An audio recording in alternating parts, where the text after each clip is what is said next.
गोपीनाथ राधा गोपीनाथ भगवान की, सीताराम लक्ष्मण भक्त हनुमान की, श्री अयोध्यापुरी धाम की, श्री वृंदावन मायापुरी जगन्नाथपुरी द्वारकापुरी धाम की, श्री बरसाना धाम की, जगतगुरु श्री प्रभुपाद की, हिताय हिताय गौर। ठीक है, ये साउंड को थोड़ा ऐसे करिए मेरे तरफ।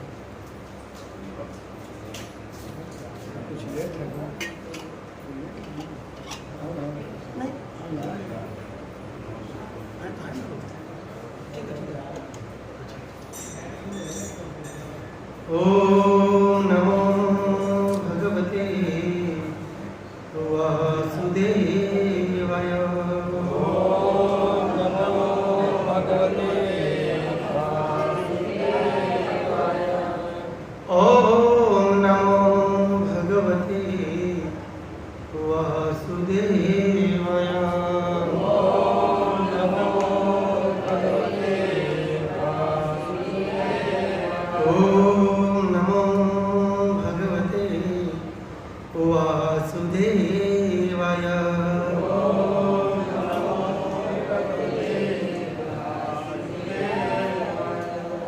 नारायणं नमस्कृत्य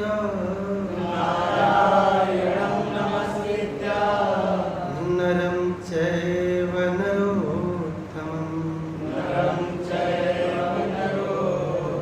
देवीं सरस्वतीं व्यासं ततो जयमुदीरये।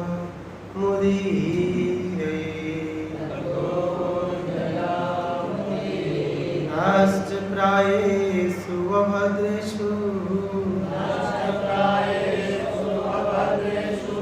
नित्यं भागवत सेवया।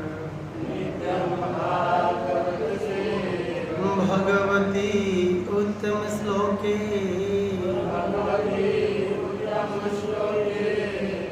भक्ति भवती नैष्ठिकी।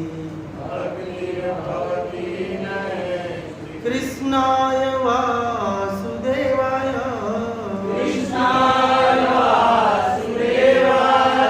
देवकी नंदनाय च नंद गोप कुमाराय गोविंदाय नमो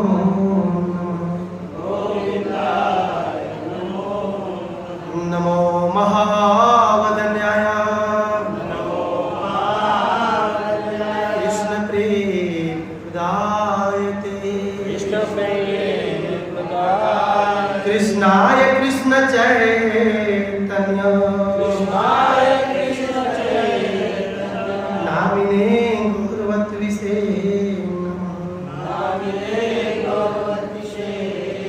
नमो विष्णुपादाय विष्णुपृष्ठाय भूतले श्रीमति भक्ति वेदांत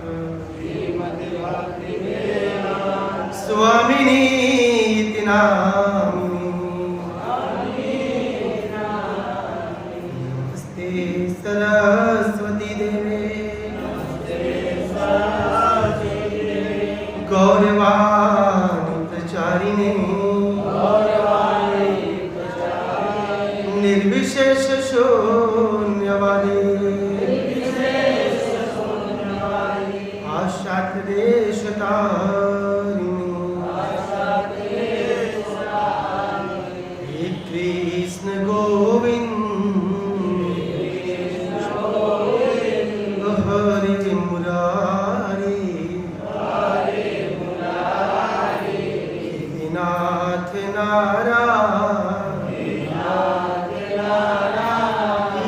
वासुदेवा जिहवे पिबस्वा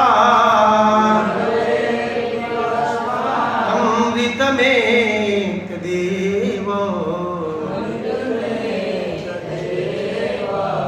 गोविंद दामो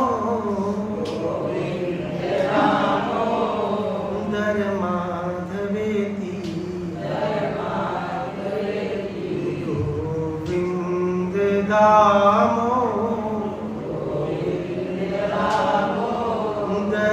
माधवेति गोविंद दामोदर माधवेति हरे कृष्णा कृष्णा कृष्णा हरे हरे हरे राम राम राम हरे हरे। जो पीछे बैठे हैं बताए आगे आइए। कहीं भी इसको मंदिर का डिसिप्लिन होता है और हम अनुशासन ही नहीं सीखेंगे तो भक्ति कहाँ से कर पाएंगे। जो पीछे बैठे हैं आई अंडरस्टैंड, लेकिन ज़्यादा रूम में आगे पीछे बैठना ही क्या है, इसे खाली है, सब इधर कौन बैठेगा।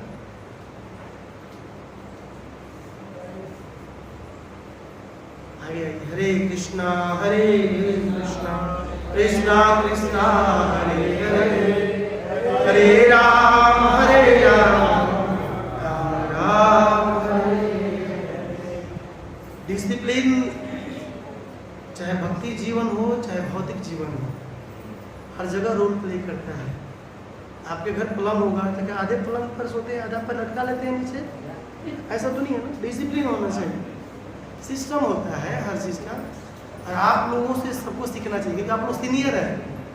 आप ही लोग ऐसे करेंगे तो फिर दूसरे नए लोग बोलेंगे अरे ये लोग तो आधा पीछे द्वार पे बैठते हैं, हम भी द्वार पे बैठते हैं।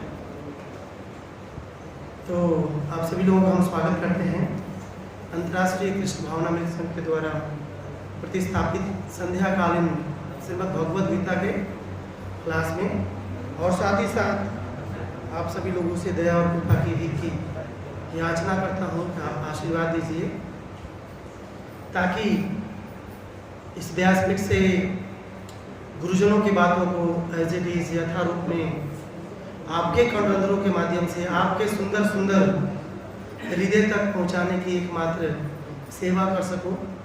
अतः आप सभी लोगों के चरण कमलों में वांछा कल्पतरुभ्यश्च कृपा पतितानां पावनेभ्यो वैष्णवेभ्यो अनंत कोटि वैष्णव वृंद की रामचार्य दास ठाकुर की जय गुरु श्री प्रभुपाद की निताय गौर प्रेमानंद। सो श्रीमद् भगवद गीता अध्याय 14 अध्याय आज हम लोग कोशिश करेंगे कि विराम हो जाना चाहिए आज। तो भगवद गीता के 14वें अध्याय के 21वें नंबर श्लोक से हम लोग सुनने और जानने का प्रयास करेंगे। और 5-6 श्लोक है, बहुत सुंदर सुंदर श्लोक है। ऐसे तो एक एक श्लोक बहुत ही कारगर है। कारगर समझते हैं? कारगर मतलब क्या समझते हैं? बोला प्रभु कारगर मतलब ये चीज़ बहुत कारगर है, मतलब काम लायक है। नहीं बोलते हैं ये सामान बहुत कारगर है, मतलब काम लायक है। अगर आप एक एक श्लोक को भागने का मन नहीं कर रहा, मेरे को स्पेशली मुझे पूछा जाए तो मुझे भागना अच्छा नहीं लगता है स्पेशली, लेकिन उसी में से कुछ सार होता है ना, आम का जूस बना करके दूध वगैरह टॉपिंग करके गिलास में पिलवाया जाएगा। तो हो सकता है कुछ कड़वा भी हो इसमें, कुछ इसमें करेले का भी जूस है तो कड़वा लगेगा, कुछ इसमें सब है जूस। बहुत सिद्धांत है, सीखने लायक है। इसको समझ लेंगे तो इस माया को निश्चित समझेंगे। बहुत हंसने वाला बात है क्योंकि पूरा एग्जाम्पल मंदिर के भक्तों पे ही होगा, पूरा जो उदाहरण होगा मंदिर के भक्तों पे होगा। क्यों? क्योंकि रजोगुण तमोगुण तभी समझ में आएगा जब खुद अपने आप को वहां पर उठाकर देखेंगे। जानते हैं क्यों? हम क्या सोचते हैं, एक बद्ध जीव क्या सोचता है कि जो रजोगुण तमोगुण हमारे लिए नहीं है, ये सब तो उनके लिए जो भक्ति ही नहीं करते हैं। लेकिन भक्ति करने वालों को इसको अवश्य समझना चाहिए, कब किस पे रजोगुण हावी है, कब किस पे तमोगुण हावी है, कब किस पे सतोगुण हावी है। पीछे से मुकारी भर दीजिए पार्वती जी की तरह, सतोगुण हावी है। इसको जब हम समझ लेंगे तो इस माया में, माया के जो गुण है माया को हर समय हर क्षण आपके दिमाग में हथौड़ा लगेगा, अरे यार ये तो ये गुण चल रहा है, मतलब माया, मतलब मैं कहाँ पे हूँ, आई मीन माया। माया मतलब माँ मतलब नहीं है, जो मतलब या मतलब जो नहीं है उसको मान लेना कि है, दैट इज माया। जो नहीं है, जैसे ये दुनिया हमारे लिए है, ये दुनिया हमारे लिए नहीं है, इसको हम अपना मान लेते हैं, इसको क्या बोलते हैं, माया। इसलिए श्री जगन्नाथ बलदेव सुभद्रा रानी भक्त सुदर्शन श्री गौर निताई जगतगुरु श्री प्रभुपाद जी के सामने रोज प्रार्थना करना चाहिए, प्रे, हे जगन्नाथ बलदेव सुभद्रा भक्त सुदर्शन, हे श्री श्री गौर निताई सुंदर, हे जगतगुरु श्री प्रभुपाद, आप मुझे माया से क्या करिए, मत बचाइए। प्रभुपाद जी सिखाते हैं प्रार्थना में बहुत पावर होता है। जब हम प्रार्थना करते हैं ना तो भगवान सुनते हैं कि प्रभु मुझे बचाइए। मैं अपनी शक्ति से बचने वाला नहीं।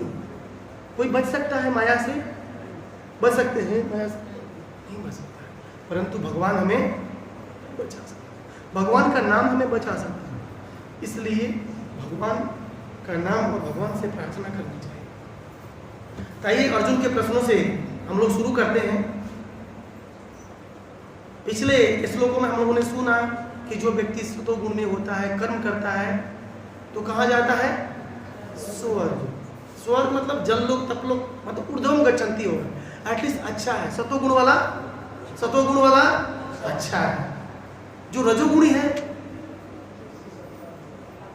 वो इसी पृथ्वी पर घूमते रहता है, इधर उधर पशु जोनि को, सब तरह की जोनियों में जाएगा। लेकिन जो तमोगुणी है सीधा नरक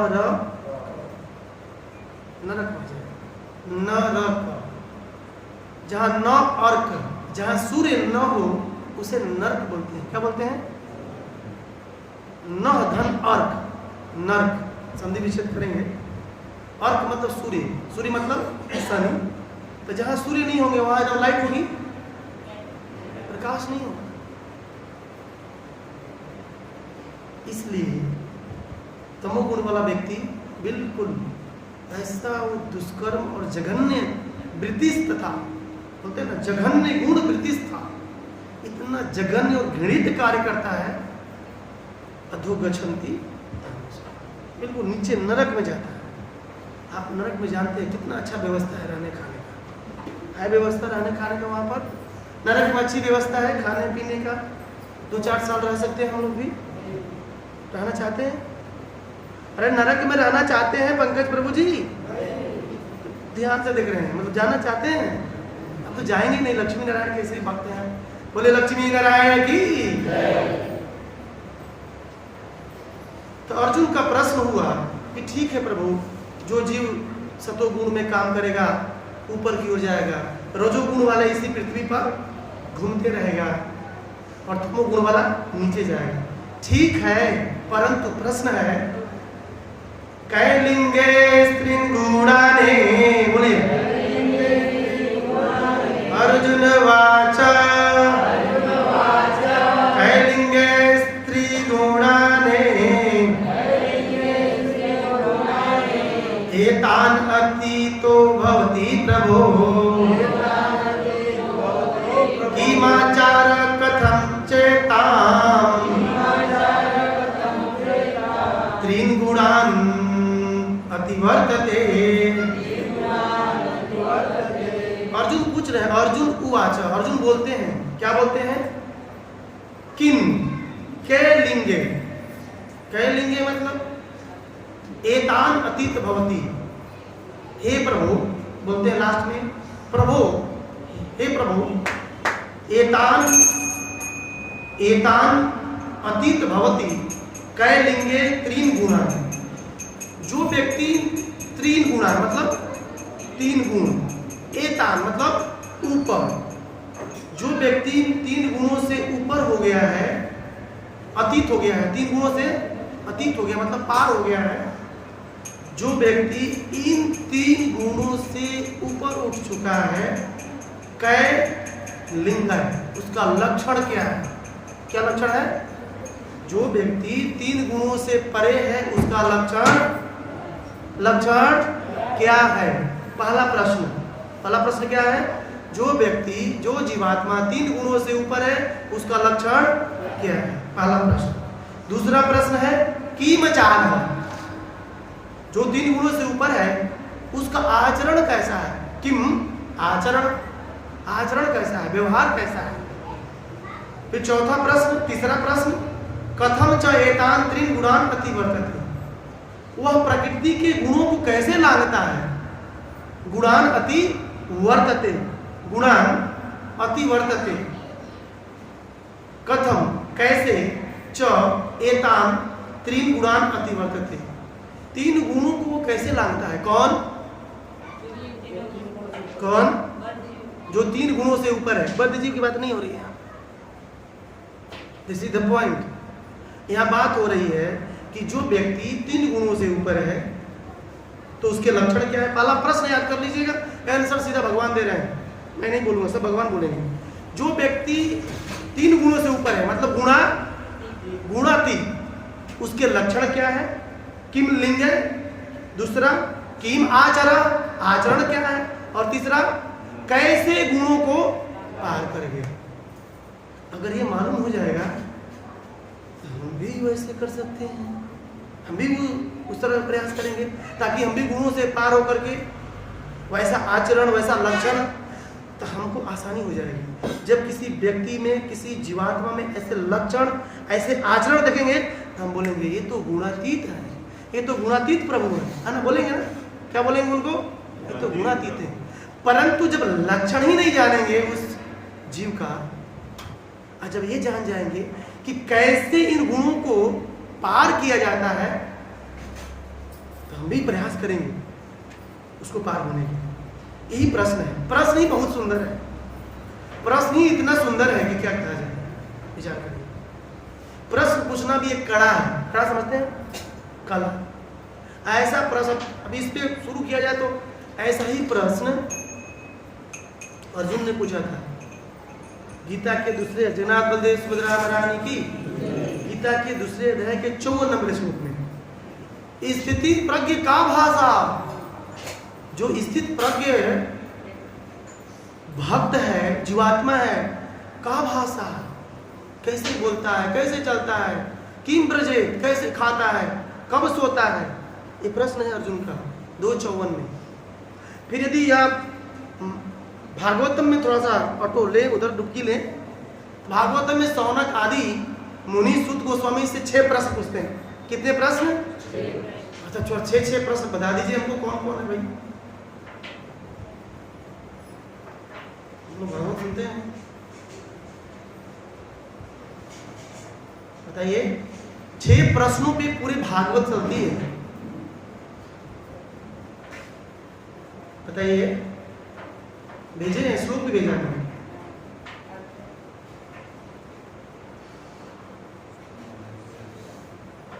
ठीक है, सोच लीजिएगा बाकी काम करेगा। 6 प्रश्न सूत गोस्वामी से सौनक आदि पूछते हैं। वो 6 प्रश्नों के जवाब में पूरा 18,000 भागवत का क्या है? श्लोका है ना प्रभु? 18,000 श्लोका है। 6 प्रश्न समझ लेंगे तब भागवत भी समझ में आएगा कि हाँ इस प्रश्न का यह उत्तर दिया जाएगा।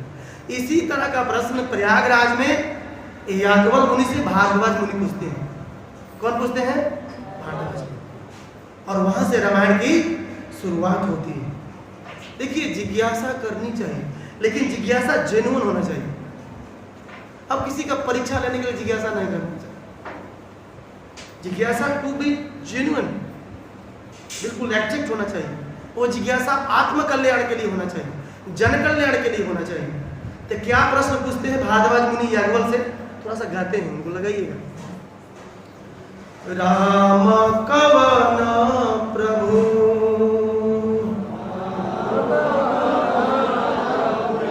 पूछहु तो ही कहि बुझाई कृपा निधि मोहि। भारद्वाज याज्ञवल्क्य से प्रयागराज में भारद्वाज मुनि की आश्रम है प्रयागराज में। अभी दर्शन करके प्रभु जी आए, प्रश्न पूछते हैं कि राम कौन है। कौन प्रश्न पूछते हैं? देखिए रामायण की शुरुआत है, राम कौन है? हे कृपा निधि, कृपा करके मुझे बताइए कि राम कौन है। पूछते हैं, एक राम अवधेश कुमार, एक राम अवधेश कुमार, तिन्ह कर चरित विदित संसार,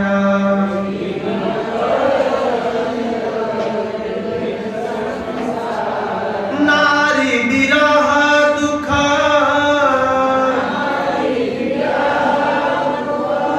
लहयु अपार,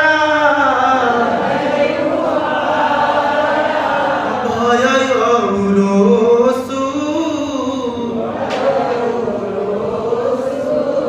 रन रावण मारा। बहुत सुंदर ही प्रश्न है। ये प्रश्न ही इतना सुंदर है कि मन करता है इसी को गाते रहे।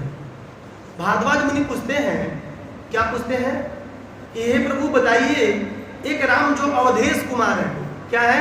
अवध के राजा हैं, मतलब अयोध्या के, वो राम है कि एक राम जिनका चरित्र पूरा संसार गाता है वह राम है, कि एक राम जो नारी के विरह में दर दर भटकते हैं वह राम है, कि एक राम जो रावण को मार दिए थे वह राम।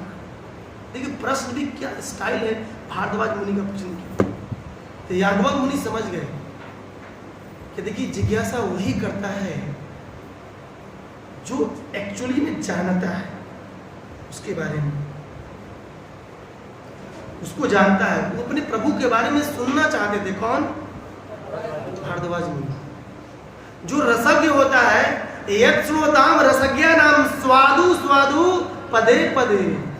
एक बार रस मिल गया तो उसे बार बार रस चाहिए, उसे हर पद पद पर रस चाहिए।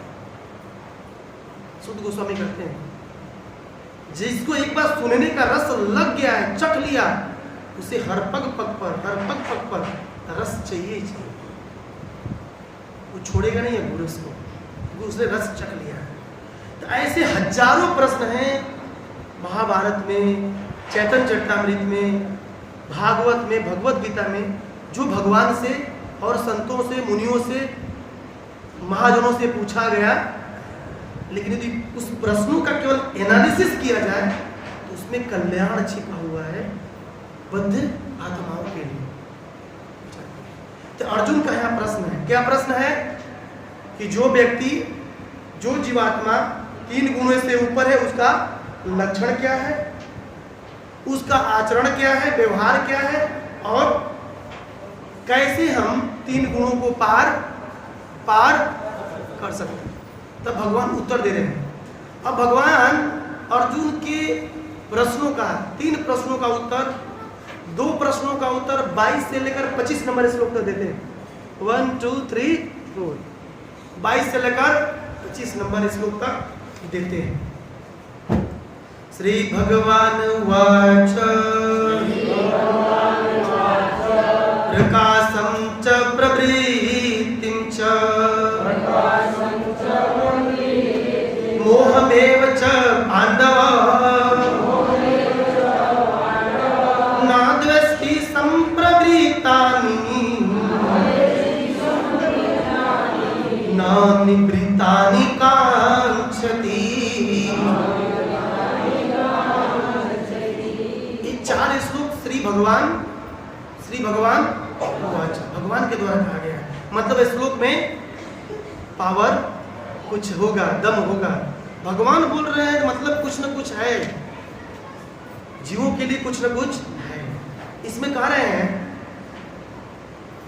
अर्जुन के पहले प्रश्न का उत्तर दे रहे हैं। प्रकाशम च प्रवृत्तिम च मोहमेव च पांडव। श्री भगवान ने कहा, हे पांडव, मतलब हे पांडु पुत्र। पांडु पुत्र क्यों?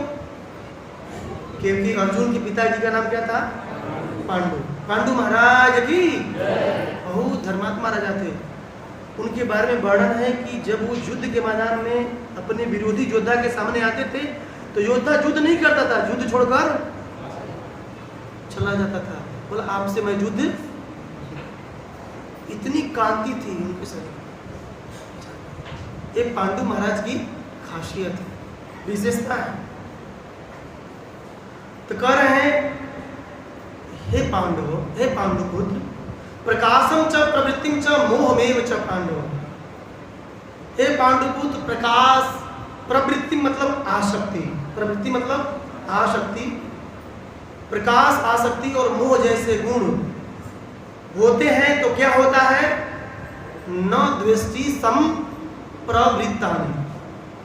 ऐसे गुण विकसित होने पर, कौन कौन से गुण? प्रकाश, आसक्ति और मोह विकसित होने पर भी, ऐसे गुण विकसित होने पर भी क्या होता है? न द्वेष्टि, घृणा नहीं करता है। कौन कौन घृणा नहीं करता है? 3 गुणों से जो ऊपर उठ गया है। देखिए ये बोला, एक बड़ी गहराई है श्लोक में, इतना गहरा है कि कैसे भागा जाए। जो जीवात्मा 3 गुणों से ऊपर है, आसक्ति, प्रकाश, आसक्ति, प्रकाश मतलब ज्ञान, और मोह क्या होने के बावजूद भी वो आता है, फिर भी घृणा नहीं करता। विचार करिए, घृणा नहीं करेगा। अरे अरे ये तो सत्व गुण आ गया, अरे ये तो तमो गुण आ गया, क्योंकि इसमें तीनों। प्रकाश कैसा डिनोट करता है? सत्व गुण का। प्रकाश मतलब ज्ञान, जो प्रवृत्ति में आसक्ति मतलब रजोगुण, मोह मतलब तमोगुण। उसके अंदर आते हैं लेकिन वो घृणा नहीं करता। क्यों? क्योंकि वो जानता है कि मैं 3 गुणों से ऊपर हूँ। ये 3 गुणों से ऊपर वाले गुणातीत की बात हो रही है, उसके लक्षण की बात हो रही है। वो घृणा नहीं करता है। और नवृतानि कांक्षति, अगर आ भी जाता है तो ऐसा नहीं करता अरे रे तमोगुण आ गया, ऐसा नहीं करता है। आ गया तो आ गया, क्योंकि वो ज्ञान में स्थित रहता है।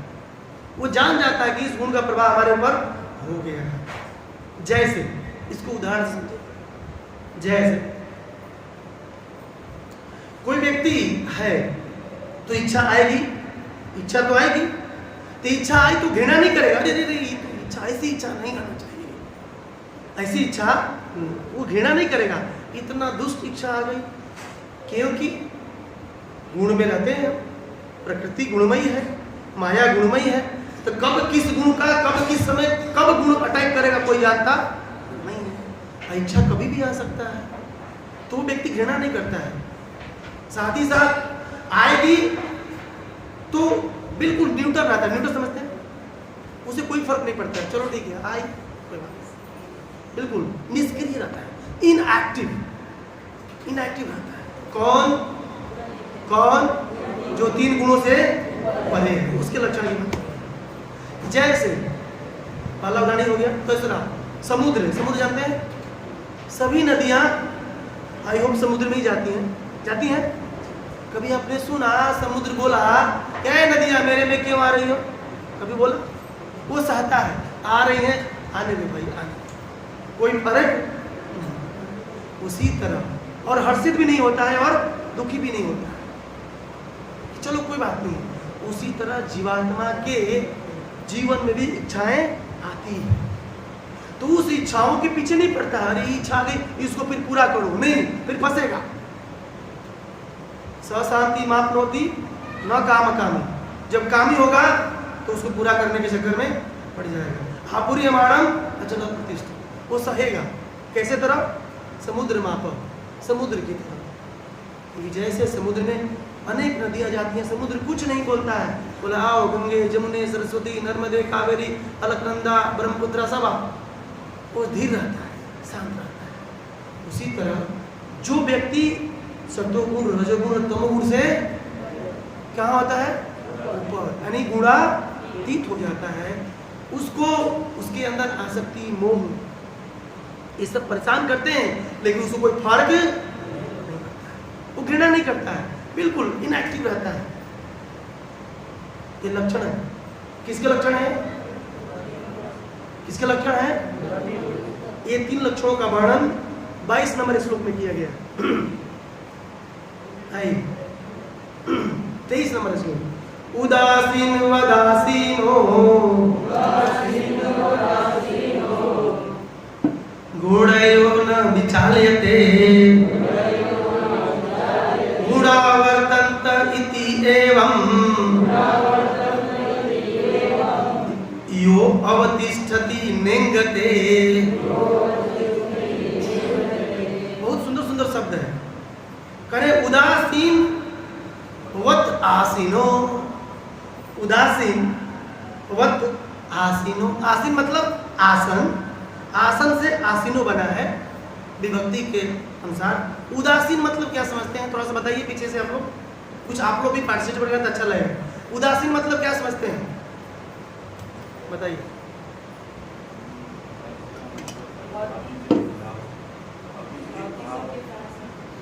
अविचलित,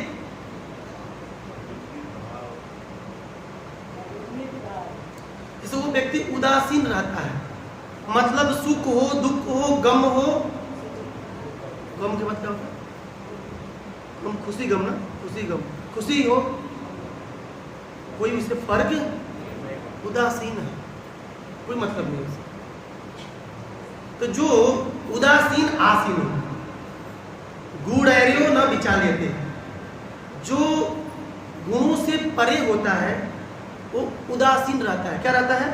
उदासीन रहता है। क्यों क्यों उदासीन रहता है? गुणैर्यो न विचाल्यते, क्योंकि 3 गुण उसे परेशान नहीं करते हैं। परेशान कौन होता है? जिसके ऊपर 3 गुण, जिसके ऊपर 3 गुण, वही ना परेशान रहेगा कि भैया 9 बज गया ऑफिस जाना है, रजोगुण चाबी हटना शुरू करेगा। जैसे ही 10 बजेगा तमोगुण अपना टाइट होगा, अरे भाई सोना है सोना है, माइंड को सिग्नल जाएगा, माइंड नर्वस सिस्टम को सिग्नल देगा, सो जाओ सो जाओ, फिर सो जाओ, बंद करो किताब सो जाओ। ये सिस्टम है बॉडी में, मन को सिग्नल जाएगा भाई बंद करो नहीं पढ़ना है, वो स्टॉप कर देगा, ब्लॉक कर देगा। लेकिन जो 3 गुणों से परे है वो उदासीन रहता है। क्यों? क्योंकि 3 गुण से परेशान करते ही नहीं, इनएक्टिव रहता है, उदासीन रहता है। गुणा वर्तन्त इति एवं, इस प्रकार गुणा वर्तन्त इति एवं, इस प्रकार वह जानता है कि गुण ही यह कार्य कर रहे। अगर उसके जीवन में सतोगुण रजोगुण तमोगुण का प्रभाव आता है, he knows कि गुण का ही प्रभाव हमारे ऊपर हो रहा है।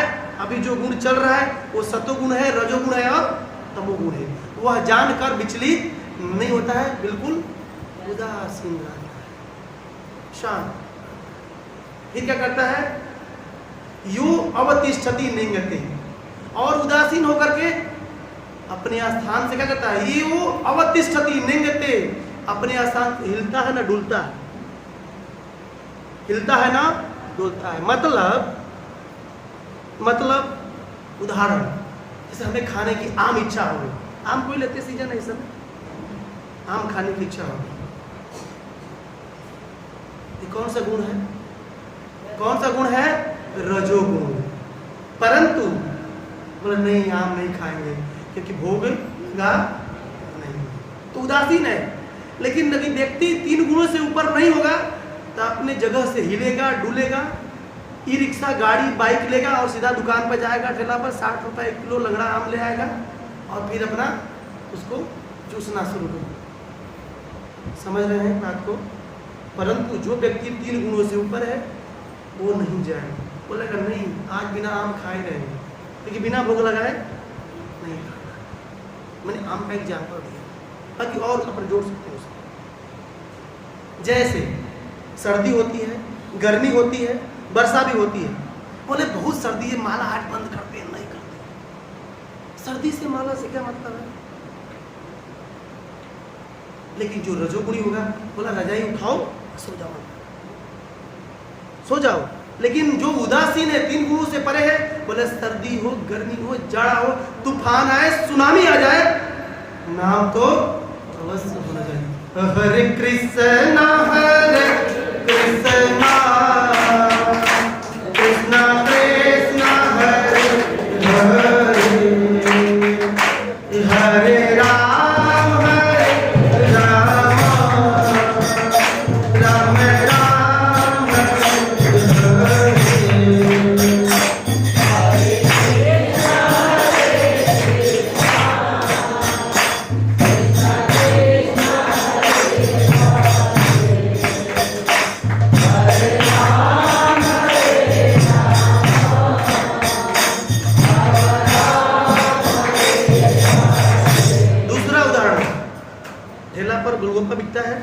मन तो करता है खाने का। अब इमली देखकर मुंह में पानी ना आए, वो तो भाई निर्जीव आदमी होगा। इमली देखकर मुंह में पानी, ओबियस है, ये शरीर का फंक्शन है, आ जाता है, परंतु खा नहीं सकती। क्यों? क्योंकि भोग लगा। परंतु जो उदासीन व्यक्ति है, यदि गुणों से परे है, गुणातीत है, तो गोलगप्पा खाएगा नहीं। रजोगुण हावी हो गया तो उस गोलगप्पे को उठाएगा, इस कंठी में चिपकाएगा, आपको बोलेगा हाँ ठीक है खाने। रजोगुण है ना प्रभु, राइट? रजोगुण। देखिए बिल्कुल मैंने प्रैक्टिकल उदाहरण से मतलब ये जो कनेक्ट करने का प्रयास कर रहे हैं, प्रैक्टिकल है जीवन में हमारा, प्रैक्टिकल। लेकिन जो गुणातीत रहता है, गुणों के अनुसार कार्य नहीं करता, वो समझ जाता है इस समय मेरे ऊपर रजोगुण का प्रभाव है, इस समय तमोगुण का प्रभाव है, इसे कार्य नहीं करता है। उदासीन, गुण के अनुसार कार्य नहीं करता है। जैसे दो भक्त लड़ाई कर ले, एक भक्तों का उदाहरण, दो भक्त लड़ जाए, एक भक्त बोले प्रसाद ले लो, मैं प्रसाद नहीं लूंगा, चाहे नहीं लूंगी। अरे भाई प्रसाद प्रभु ने क्या बिगाड़ा आपका? तो उसके अंदर कौन सा गुण है? अब बस झोला उठाया चल दिया घर से मंदिर, कौन गुण हो गया? कौन सा गुण? रजोगुण। रजोगुण की वजह से वो प्रसाद नहीं ले पा रहा। लेकिन प्रसाद में कुछ बिगाड़ा उस आदमी को, लेकिन उस आदमी से झगड़ा हो गया, कुछ अनबन हो गया, तो प्रसाद लेना ही। इमेजिन ये रजोगुण कितना सूक्ष्म होता है। फिर 24 नंबर श्लोक लगाइए। सम दुख सुख स्वस्थ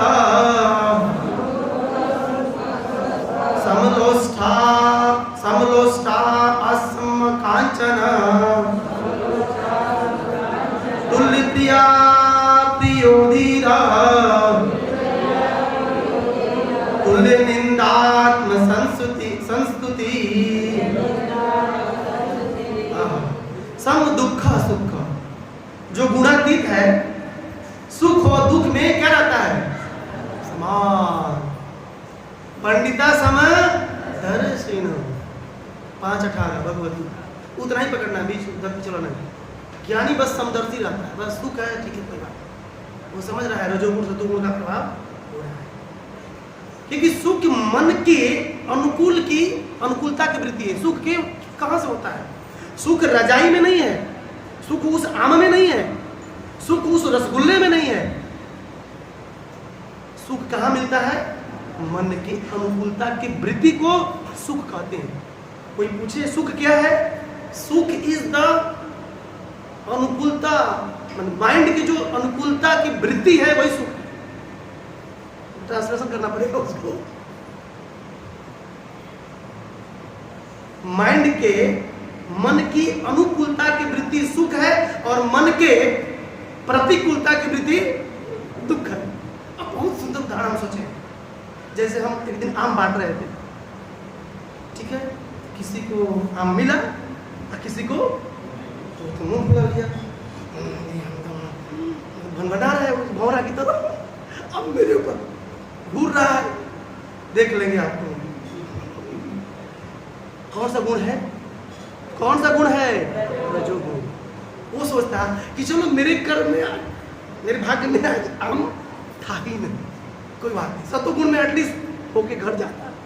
लेकिन खामो खाम रजोगुण का देख लेंगे, प्रभु जी नहीं आम दिए हमको, सबको बांट दी, हमको क्यों नहीं दिए? विचार करिए, ऐसे रजोगुण।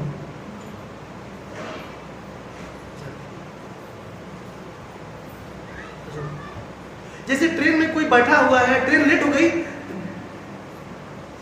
बोलता अरे ट्रेन चल क्यों नहीं रही है, ट्रेन चलती क्यों नहीं है, तो दुख हो रहा है उसे।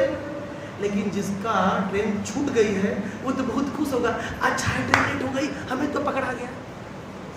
खुश नहीं होगा उसे, क्योंकि उसे अनुकूलता मिल गई, क्योंकि उसको ट्रेन प्राप्त हो गई। आज जो ट्रेन में बैठा है उसे लेट हो गई है, तो बोला क्या है, वो गाली भी दे रहा है, कैसा ट्रेन है, ट्रेन एकदम कबाड़ा है, लेट चलती है, हमेशा लेट चलती है, अगली बार से इसमें टिकट नहीं लेंगे। हाँ प्रभु जी बहुत बेकार ट्रेन है, ऐसे ऐसे बोलते हैं ना लोग। क्यों रुक गई, क्यों रुक गई? क्यों? मन की प्रतिकूलता की वृत्ति को दुख कहते हैं। तो दुख और सुख में बहुत माइनर डिफरेंट है। मन की अनुकूलता क्या है? मन की अनुकूलता क्या है? सुख।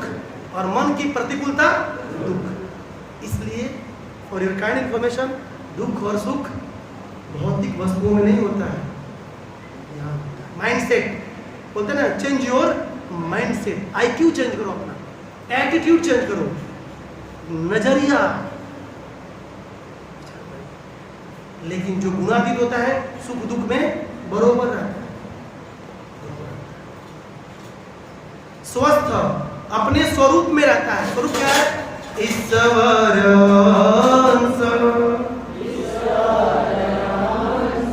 जीव अविनाशी चेतन अमल सहज सुख राशि। जीव स्वस्थ अपने स्वरूप में होता है। जीव का स्वरूप क्या है? आत्मा। आत्मा है ना, बस। न सोचती न कांचती, न शोक करता है न इच्छा करता है। फिर तीसरा, सम लोष्ट अस्म कांचन। सम मतलब बरोबर, लोष्ट मतलब मिट्टी, अस्म मतलब पत्थर, कांचन मतलब सोना। तप्त कांचन गौरांगी। जो व्यक्ति गुणातीत होता है मिट्टी पत्थर और सोना को बरोबर समझता है। क्या समझता है? क्यों? क्योंकि प्रकृति के द्वारा ही प्रकट किया गया है। सोना भी एक दिन मिट्टी हो जाएगा और मिट्टी तो मिट्टी, समझ गया? इसलिए सोना पत्थर और मिट्टी को बराबर समझता है। फिर करें तुल्य प्रिया प्रियो। तुल्य मतलब बरोबर रहता है, प्रिय अप्रिय, प्रिय और अप्रिय वस्तुओं में समान भाव रखता है। जैसे चित्रकेतु महाराज को पार्वती जी ने जब श्राप दिया तो चित्रकेतु महाराज रजोगुण में क्रोध नहीं किए, आप तुम जानते होंगे, बस सिंपल चल दिए बोल के, ठीक है माँ आपको लगता है कि मैंने कुछ गलत किया है तो मैं क्षमा चाहता हूँ, चल दिए चित्रकेतु महाराज। और चित्रकेतु महाराज जब गंधर्वों पर अपना विजय प्राप्त कर लिए फिर भी हर्ष नहीं किए, समान दृष्टि से, सुख दुख दोनों में, प्रिय अप्रिय वस्तु में दोनों में समान। फिर धीर, धीर जो गुणातीत होता है आत्मा और शरीर के भिन्नता को क्या करता है? जानता है। धीर तत्र न मुह्यते, वो जानता है कि हम आज बचपन में हैं, कल जवान होंगे या फिर परसों बूढ़े होंगे या चौथे रोज मर जाएंगे, वो जानता है। इसलिए कभी अपनी धीरता को खोता, मोहित नहीं होता है, ऐसा नहीं। फिर करें तुल्य निंदा आत्म संस्तुति, मतलब निंदा हो या स्तुति हो दोनों में क्या रहता है? समान, तुल्य रहता है। कोई मेरी निंदा करे चाहे स्तुति कर सकता है, क्योंकि मैं क्या हूँ? आत्मा हूँ। क्या हूँ? आत्मा हूँ। और आत्मा को न देखा जा सकता है, न मारा जा सकता है, न काटा जा सकता है। तो स्तुति कैसे कर सकते हैं? कर सकते हैं स्तुति? ये स्तुति किसका किया था? जिसका स्वरूप हो। आत्मा का स्तुति करेंगे आप? अरे बोलिए, करेंगे? नहीं कर सकते हैं। तो जो आत्मा के लेवल पर हो गया, गुणों से परे है, उसको निंदा स्तुति से क्या मतलब है? वो सोचेगा मैं तो आत्मा हूँ, दुनिया को निंदा करने दो, करने दो, करने दो, कोई दिक्कत, कोई फर्क नहीं पड़ता। ध्यान रखिए, निंदा और स्तुति दोनों शब्दों से होता है। किससे होता है? शब्दों से होता है। निंदा स्तुति शब्दों से किया जाता है, शब्दों का प्रहार है, शब्द भेदी बाण। क्या बोलते हैं इसको? शब्द भेदी बाण। शब्दों का ऐसा बाण लगता है कि भाई व्यक्ति आत्मा से सीधा शरीर पे आ जाता है। फिर है 25वां नंबर श्लोक, मानापन अपमानयो तुल्यस्तुल्यो मित्राणि पक्षयो सर्वारंभ परित्यागी गुणातीतः स उच्यते।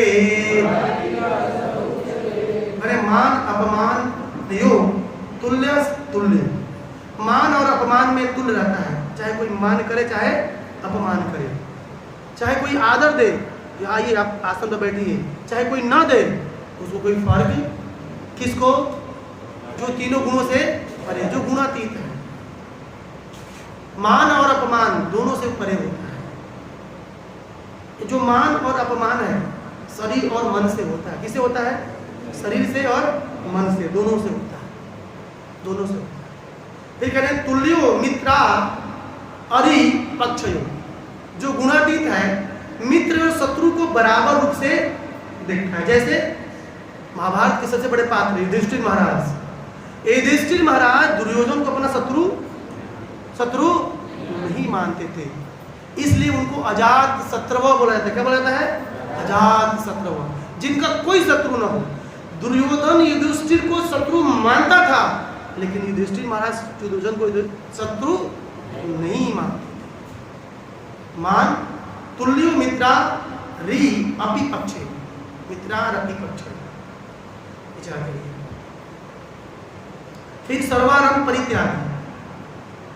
सर्वारंभ परित्यागी मतलब उसके जीवन में जो बड़ा बड़ा भौतिक वस्तु उसे प्राप्त करने के लिए आरंभ नहीं करता है। सर्वारंभ परित्यागी मतलब बहुत बड़ी बड़ी भौतिक वस्तुओं को प्राप्त करने के लिए कोशिश नहीं करता है, त्याग देता है। सर्वारंभ परित्यागी, उसका आरंभ नहीं करता है। क्यों? क्योंकि वो भक्ति में आड़े आती है, वो बोझ बन जाती है। इसलिए इन सभी गुणों से गुणातीत व्यक्ति, गुणों से युक्त ही व्यक्ति को क्या बोलते हैं? गुणातीत सह उच्यते, इसे गुणातीत कहा जाता है। इतने गुण हैं गुणातीत के लिए, ये सब गुण और व्यवहार और आचरण दिखे तो समझे कि वो व्यक्ति क्या है? गुणातीत है। आगे कह रहे हैं कि ठीक है, अब गुणातीत तो व्यक्ति है, लक्षण व्यवहार दिख गए हम लोग, लेकिन इन गुणों से परे कैसे जाया जाए? कैसे हम गुणातीत हो जाएं, गुणों से कैसे परे जाएं? तब बोलते हैं माम च यो अव्यभिचारेण भक्ति योगेन सेवते सगुणान् समतीत्वैतान् ब्रह्म भुवाय कल्पते। करे माम च यो अव्यभिचारेण, जो मेरी अव्यभिचारिणी भक्ति करता रहता है, सह वह समतित्यताम, सभी गुणों से गुणान ऊपर उठ जाता है और ब्रह्म भुवाय कल्पते, ब्रह्म के स्तर को पार कर सकता है, ब्रह्म के स्तर को प्राप्त कर जाता है। तो तीन गुणों से ऊपर उठने के लिए केवल हमें कृष्ण की अव्यभिचारिणी भक्ति करनी होगी। तो प्रश्न आपसे है कि अव्यभिचारिणी भक्ति किसे कहते हैं? व्यभिचारिणी समझ रहे हैं? व्यभिचारिणी और अव्यभिचारिणी मतलब कोई व्यभिचार नहीं। तो प्रभुपाद जी कहते हैं अव्यभिचारिणी भक्ति मतलब शुद्ध भक्ति, उत्तमा भक्ति, एकांत की भक्ति, केवला भक्ति, प्रेमा भक्ति, अन्याभिलाषिता शून्यम ज्ञान कर्मादि अनावृतम आनुकूल्येनु कृष्णानो आनुकूल्येनु कृष्णानो शीलनम भक्ति उत्तमा कृष्णानुशीलनम। चलिए जो भी हो, अन्य विलासिता शून्य, नेक्टर ऑफ डिवोशन पढ़ लीजिएगा। किसी तरह का अभिलाषा नहीं होना चाहिए। ज्ञान कर्मादि अनावृतम, यदि हम भक्ति कर रहे हैं, ये अभिलाषा है कि मुझे कुछ प्राप्त हो जाए, तो वो कौन सी भक्ति है? व्यभिचारिणी, निष्काम भक्ति नहीं। लेकिन यदि हम भक्ति कर रहे हैं, किसी तरह की आशा नहीं है, तो अव्यभिचारिणी भक्ति है। मोटा मोटा समझिए, बहुत इंपॉर्टेंट श्लोक है, अब इसका व्याख्या करने पर बहुत कुछ है। फिर ज्ञान कर्मादि अनावृतम, ज्ञान कांड कर्म कांड में फंसता नहीं है। नहीं तो थोड़ा सा ज्ञान कांड भी कर ले, कर्म कांड भी कर लेते हैं, थोड़ा सा स्वर्ग में भी ऑटो मार ले, नहीं चलेगा, वो व्यभिचारिणी भक्ति कही जाए। फिर अनुकूल्येनु कृष्णानुशीलनम, अनुकूल्येनु कृष्णानुशीलनम, अनुकूल भाव से। कंस भी भक्ति करता था, लेकिन अनुकूल या प्रतिकूल, मारने के लिए। शिशुपाल भी भक्ति करता था, रोज सुबह उठ के कृष्ण को गाली देता था। तो अनुकूल या प्रतिकूल? इसलिए हमें अनुकूल भाव से ए प्रभु मुझे nothing I want from your side, just be happy, आप खुश रहो इसलिए मैं भक्ति कर रहा हूं, बस। हमारा क्या है, हम आते मांगना शुरू, जय जगदीश हरे, ओम जय जगदीश हरे, घर संपत्ति मेरे घर आ गई, पड़ोसी के पास बिल्कुल ना जाए। बद्ध जीव का ही है, वो मंदिर आता है, समथिंग आई नीड, प्रभु ये मिल गया, ये मिल जाता, ये मिल जाता तो आनंद आ जाता, नहीं, दैट इज नॉट उत्तम भक्ति। फिर कहते हैं ब्रह्म के स्तर पर प्राप्त कर जाता है कौन व्यक्ति, जो अव्यभिचारिणी भक्ति करता है। ब्रह्म मतलब जानते हैं क्या होता है, बलदेव विद्याभूषण कहते हैं अपने स्वरूप में आ जाता है। हमारा स्वरूप क्या है, आत्मा, आत्मा के स्वरूप में आ जाता है। बलदेव विद्याभूषण आत्मा के 8 गुणों का वर्णन कर रहे हैं, कौन कौन दोहराइएगा, पाप रहित होना, मृत्यु शून्यता, जरा रहित, भूख रहित, प्यास रहित, शोक रहित, सत्संकल्प, सत्य काम, उधर नहीं मिलेगा, हाँ इधर है, टिकाऊ में है, के श्लोक होता तो थोड़ा सा व्याख्या किया जाता है। ये 8 गुण है आत्मा के, जिसमें ये 8 गुण है वो आत्मा के स्तर पर, आत्मा के स्तर पर नहीं है तो विचार करिए, आप ही लोग बोल रहे हैं। इसलिए भक्ति अव्यभिचारिणी ऐसी होनी चाहिए कि साधन और साध्य क्या होना चाहिए, बिल्कुल एक होना चाहिए, जिसके द्वारा हम भगवान की प्रसन्नता करें। साधन के द्वारा साध्य की प्राप्ति होनी चाहिए, ऐसा नहीं कि आज इन मंत्र का जब, कल ओम नमो कुछ और, द्वापर जुग वाला, त्रेता जुग वाला शुरू कर दिया, नहीं, साधन एक होना चाहिए, तब साध्य की प्राप्ति होगी। इस तरह से बहुत कुछ कहने के हैं। इस तरह से भगवान बताते हैं अर्जुन के 3 प्रश्नों का उत्तर। पहला प्रश्न क्या था कि जो भौतिक प्रकृति के गुणों से परे है उसका लक्षण क्या है, उसका आचरण व्यवहार क्या है, और कैसे भौतिक प्रकृति के गुणों को पार किया जाए। भगवान उसका उत्तर देते हैं 4 श्लोकों में, 5 श्लोकों में, और लास्ट श्लोक में बोलते हैं ये जो ब्रह्म है मेरा ही आश्रय ग्रहण करता है, मतलब अहम सर्वस्य प्रभो मत्तः सर्वं प्रवर्तते इति मत्वा भजन्ते मां बुधा भाव समन्विता इति। भगवद गीता 14वां अध्याय समाप्त है, समाप्त हो गया, मेरे एंड से किसी तरह कर दिया है ना। ये सार है 5-6 श्लोकों का, आपको मौका मिले कभी पढ़िएगा, बहुत सुंदर है, भगवान ने उत्तर दिया है, बहुत सुंदर है। ग्रंथराज भगवद गीता की, जगत गुरु श्रील प्रभुपाद